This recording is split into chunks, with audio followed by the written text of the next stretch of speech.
alamiah dan syumuliyah. Mohon dijelaskan perbedaannya Pak Ustadz. Alamiah internasional. Alamiah internasional. Al-Quran itu bukan hanya Arab. Kalau Al-Quran itu cuma Arab, lalu kita Bugis, Makassar, Bone, Banjar, Batak, Minang. Al-Quran itu alamiah internasional. Inna khalaqnakum min dzakarin, kami ciptakan kamu dari laki-laki, wal unsa, dari perempuan, wa ja'alnakum syu'uban wa qabaila, kami jadikan kamu bersuku-suku, berbangsa-bangsa. Inna akramakum indallah, yang paling mulia bukan orang Amerika, bukan orang Arab. Yang paling mulia adalah atqakum, yang paling takwa. Itu namanya alamiah internasional. Yang kedua syumul. Syumul artinya mencakup segala aspek. Al-Quran bukan hanya cerita tentang ibadah sholat. Al-Quran bercerita tentang air laut dengan air sungai tak bersatu. Air laut dengan air sungai bersatu? Tidak bersatu. Yang bersatu itu asam di burung, garam di laut. Itu pada dalam belanga seperti aturan sekarang. Kemana tadi ceritanya? Mana ayat yang bercerita tentang air laut dengan air sungai tak bersatu? Surat Ar-Rahman. Bainahuma barzakhun la yabghiyan fabi ayyi ala'i rabbikuma. Al-Quran bercerita tentang tsunami.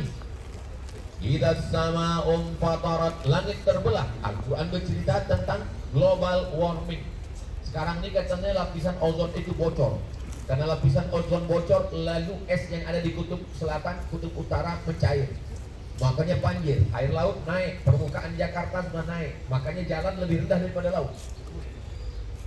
Idza sama'un fatarat wa idzal kawakibun tasarat, planet-planet bertabrakan. Wa idzal biharu fujirat, lautan diledakkan, laut naik ke darat. Disebut dengan tsunami. Itu yang perempuan, yang laki-laki semantong. Mohon maaf. Al-Quran syumuliyah. Dia tidak hanya cerita tentang sholat, tapi dia bercerita tentang semua. Al-Quran bercerita tentang matematika.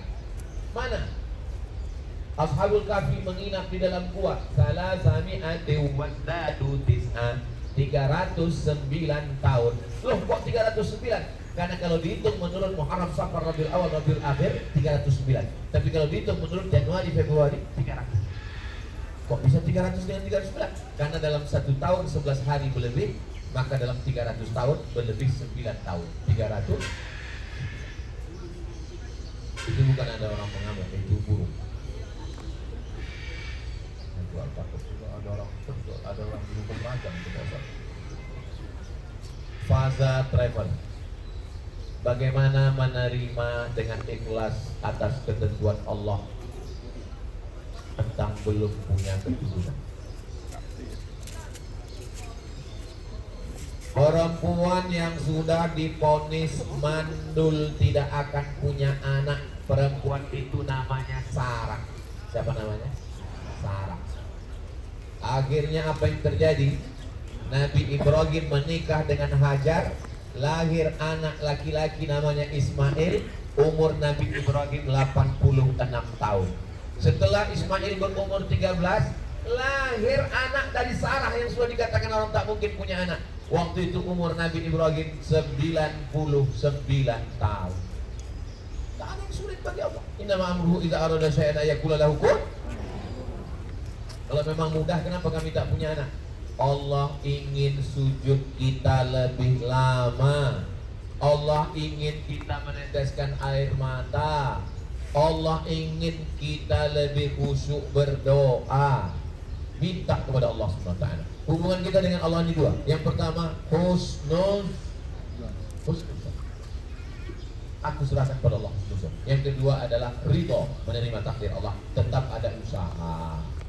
Kata orang makan kurma muda, makan.